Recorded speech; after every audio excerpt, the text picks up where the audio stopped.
This is Time Signatures with Jim Ervin, a podcast and radio program presented by the Capital Area Blues Society in Lansing, Michigan. Driving up and down these Michigan roads, yeah. And now, here he is, your host, Jim Ervin. Baby, I'm home. Thank you so much, Parker, and welcome to Time Signatures. I'm your host, Jim Ervin, and I'm pleased to be able to introduce some of you to a young lady, barely 17 years of age, but if you've heard her on stage, you'd think she's been doing this for well over 20 years or more. She's already shared the stage with some of the biggest names in music. She's played venues such as the Ryman Theater and many others, and she plays guitar and is a Hohner endorsed harmonica player. I got to meet this young lady not that long ago during the Women in Blues Showcase held in the iconic Token Lounge in Westland, Michigan. And I'm telling you, she's the real deal. Kiersi Jolie, I'm pleased to have you here. Welcome to Time Signatures. How are you? Hello, thank you for having me. I'm very excited to be here tonight. Well, it is an honor to have you. And normally what I do as an icebreaker is I start off by asking most of my guests what their earliest memories of music are for them. So let's start with that. Well, I'd say my earliest memories of music is just getting a piano for Christmas when I was about 3 years old. Okay. I've been singing my whole life, but when I got my piano at 3, I was like so excited when I ran up the stairs and I was like, oh, there it is. And you got a piano at 3 years old. How long did it take you to start picking some tunes out?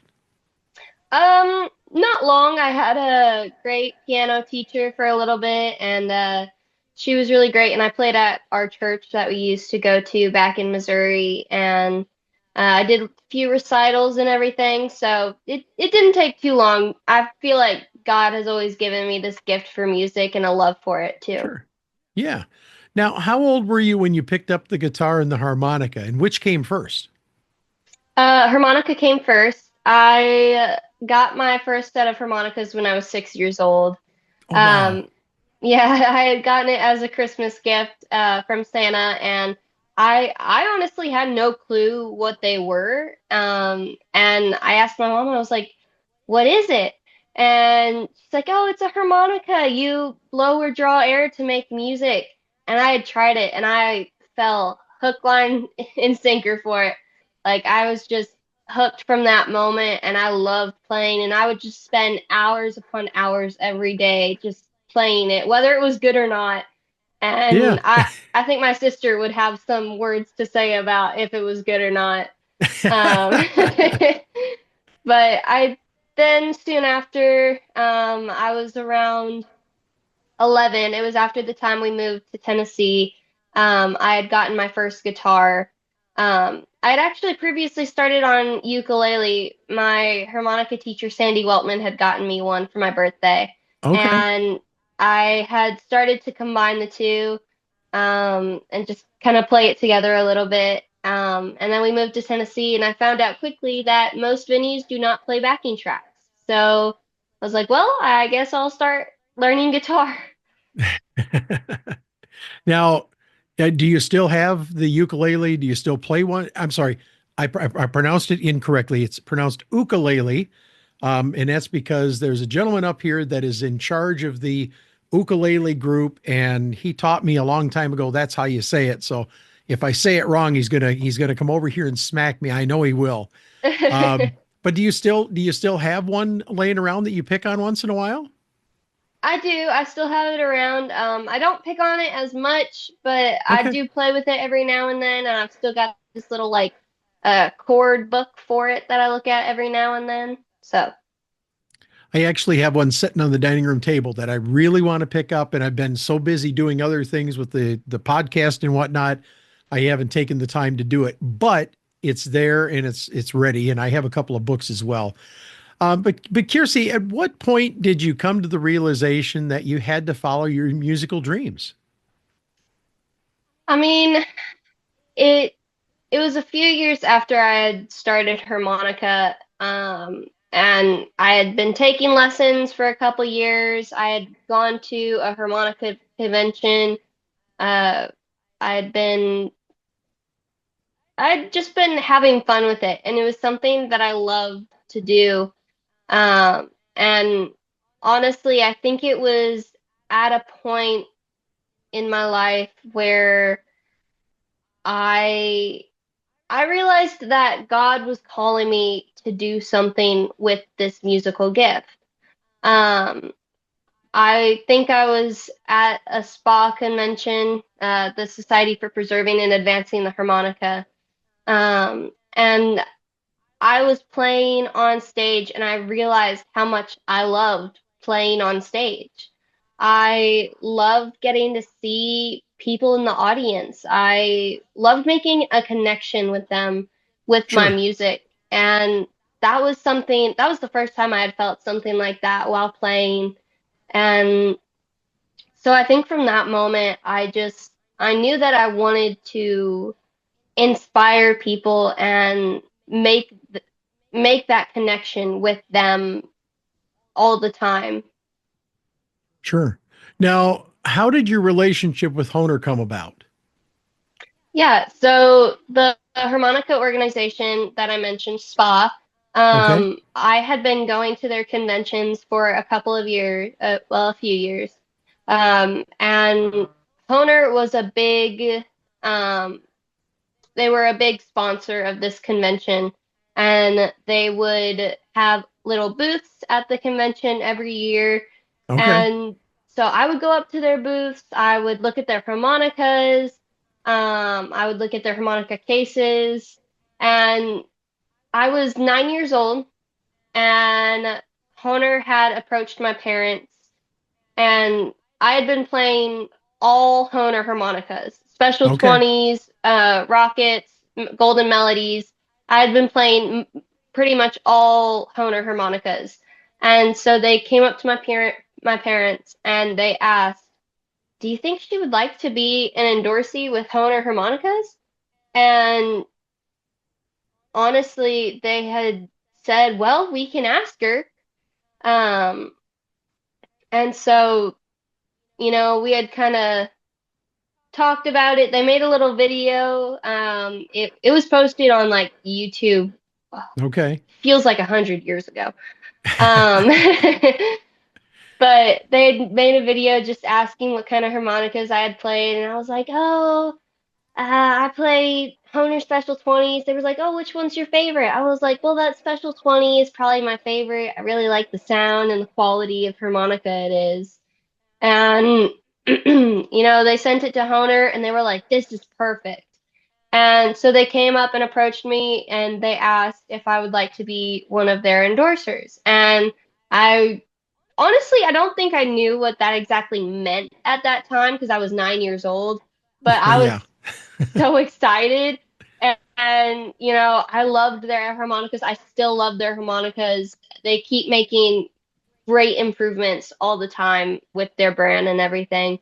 And so I said yes, and I'm so glad I did because it has been so amazing to be one of their endorsers and to be able to promote them and to be able to play their harmonicas as well because I truly do love the sound and the quality and the feel that I get from their harmonicas.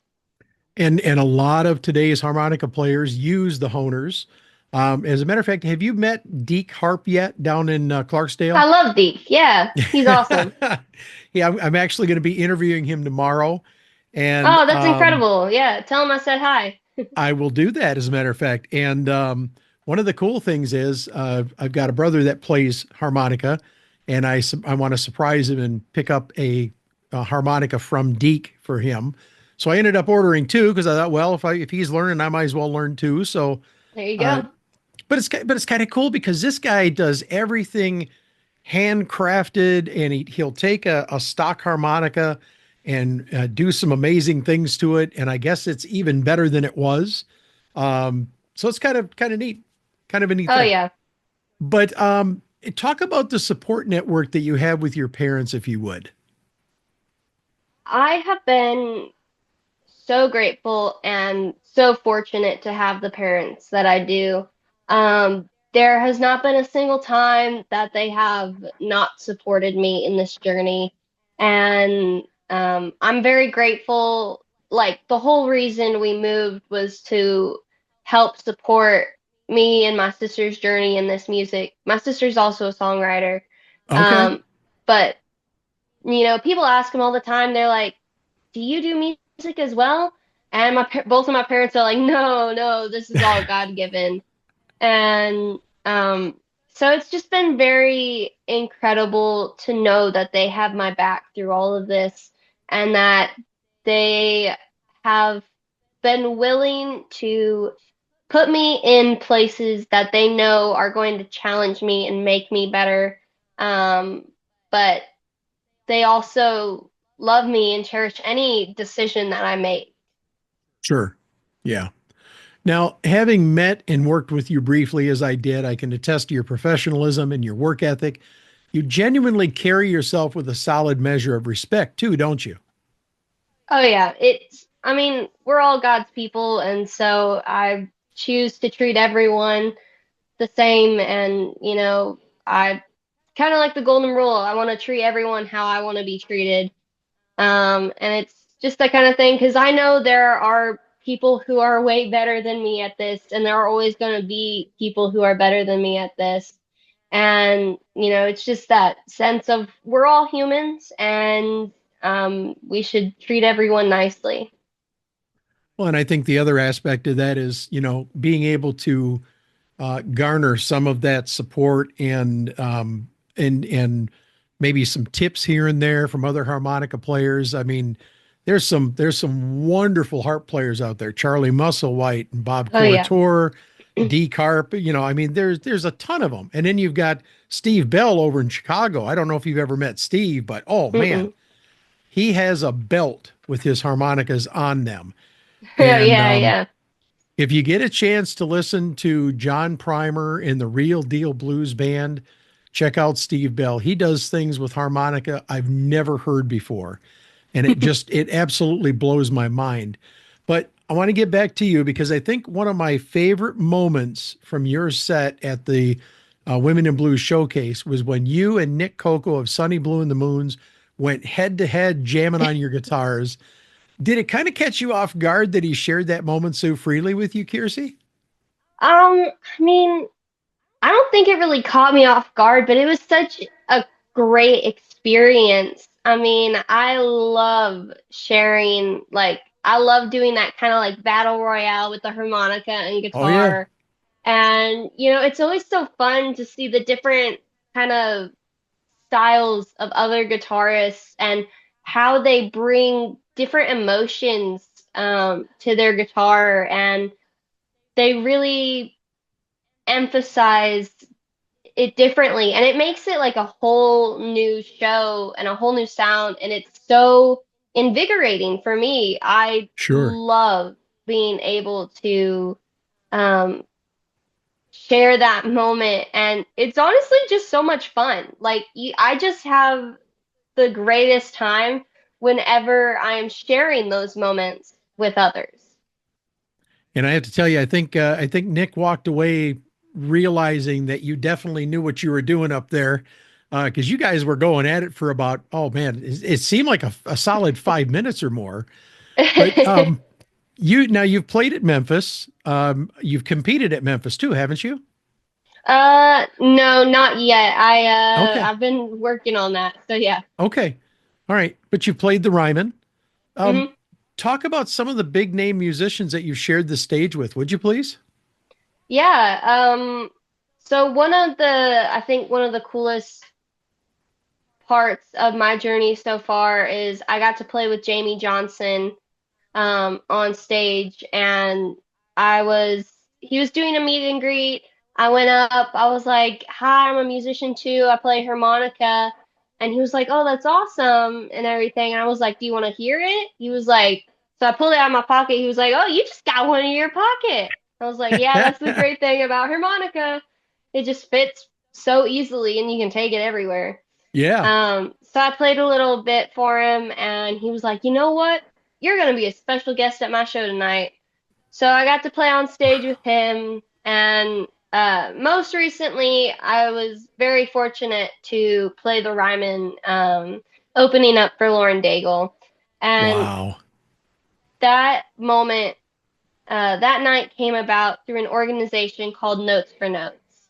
If you don't know about Notes for Notes, please go look them up because they are an incredible nonprofit organization that has helped further my career in so many aspects. Okay. Um, they take young kids under the age of 18 and they open up these studios to them and they allow them to come in and play and learn. And you can learn instruments, you can learn how to produce, you can learn how to mix and master songs, and you can learn how to record your songs, Wow. and you can record your songs as well, and you do it all for free.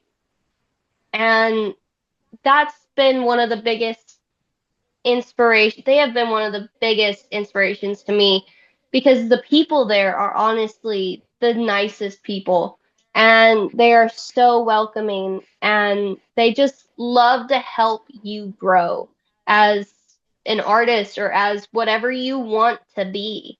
They are there Sure. for you to learn and for you to grow. Um, And it doesn't hurt that you're located close to Nashville either, does it? No, no. And they have studios all over Tennessee. I think they have 5 studios in Tennessee. Wow. And they're based out of California. No kidding. Okay. Now, you haven't mentioned somebody, but I happen to notice that on your Facebook page, there's a picture with you with another big name blues artist. Who might that be? And talk about that meeting. Yeah, so I got to meet Bonnie Raitt. It was honestly the greatest night of my life. Um, So I got to go to her show at the Opry, and I had gotten backstage passes. And honestly, Wow. just sitting in the crowd and watching her perform and hearing her was so life-changing in itself. She has this presence about her, and she just brings the stage to life. And it's really cool because she interacts with her audience in a way that I want to be able to when I'm older and when I get more experience. I want that feel of personality to come, and that just interaction with the people I'm playing for, because I want to make that connection with them. And so it was really amazing getting to go to her show and hear her for one, because she's incredible. If you're not a fan of Bonnie Raitt, you should be because she's awesome. Um, but honestly, I got to go meet her backstage and I got to talk with her, and she's just the nicest and most genuine person on the planet. And Wonderful. she was just so easy to talk to. And of course, my face was beat red because I was like so happy to be there with her. But she was so nice, and she just encouraged me to keep going and not stop with this dream that I have, and to make it become a reality too. Very nice. Now, with all of these experiences that you've had already, and you've had quite a few, have you ever found yourself kind of standing in awe, maybe off stage somewhere, as you come to understand who you're performing with? Has that pinch me moment ever happened to you?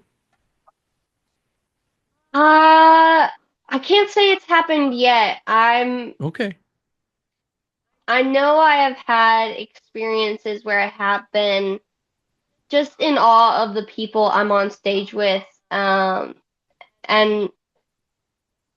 it's been so incredible to play with the people I have. And sure.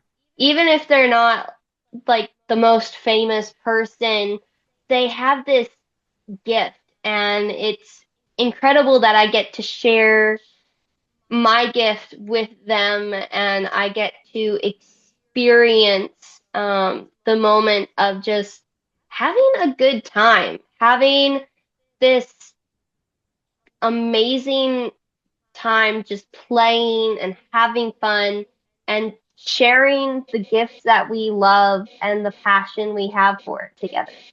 Sure. Now, I have to ask you, what does the balance of 2025 hold for Kiersi Jolie? Any album projects, any touring? What's going on? So most recently I have a single that I am releasing. It's actually available for pre-save right now. It became available for pre-save yesterday, and wait, today the first? It Yes, it today's the became first. it became available today. I don't know why I thought it was tomorrow already. That's okay. But it became available for pre-save today, and it's officially coming out on the 23rd. And actually, the 23rd that night, I'm going to be opening up at Hop Springs in Murfreesboro for the Misty Blues Band. Nice. And that's going to be incredible in itself. If you haven't heard the Misty Blues Band, they are an amazing band that I got to meet at Memphis when I was being the youth delegate. And it was incredible to get to hear them. And I'm so excited to be opening the stage for them. And I'm actually going to be playing with them on a few of their songs on Nice. harmonica as well. So it's going to be really amazing. And so yeah, that song officially drops that night. And then I'm also working on a little album project right now. I'm in the studio at Notes for Notes, recording as of right Very now nice. the songs that I want to for that album. Very nice. And don't forget, you made me a promise. When you put that album out, let me know. I'll make sure to buy a copy of it. I'll even buy two copies just so I can help support you. Thank But you. Kiersi, this is the most important part of our interview. Where can people go to learn more about you and your music? Maybe check out some of your pre-buy here. And if you have any merch, can they get that? And maybe to book you for a gig. Where do they go for all Yeah. this? Yeah, so you can follow me on all of my social medias. All of them are at In the Key of Kiersi. And if you don't know how to spell Kiersi, it's Kiersi.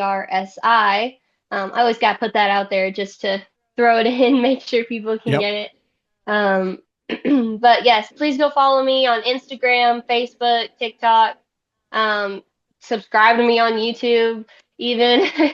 Yep. But yeah, if you want to book me, you can find all my information on Instagram of where to do that. And then, yeah, I've got a couple songs that are already released. I've got some singles. I dropped a holiday EP before Christmas last year. And so, yeah, I don't have any merch right now. So if Okay. you feel like supporting me, please go download those songs, because that's the biggest way you can support me as of now. That is a fact. Well, Kiersi Jolie, it has truly been a pleasure. I want to thank you so much for taking time and joining me today on Time Signatures. Yes, Much thank continued you. success, and I genuinely look forward to seeing you again, girl. You be safe out there and keep doing what you're doing because you're doing it right. Oh, thank you. Well, thank you so much for having me tonight. I'm very honored to be on Time Signatures with Jim Ervin.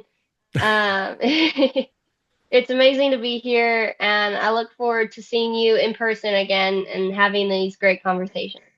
Indeed. Well, as we come to a close on this edition of Time Signatures, I would like to tell you about the Capital Area Blues Society, based right here in the greater Lansing, Michigan area.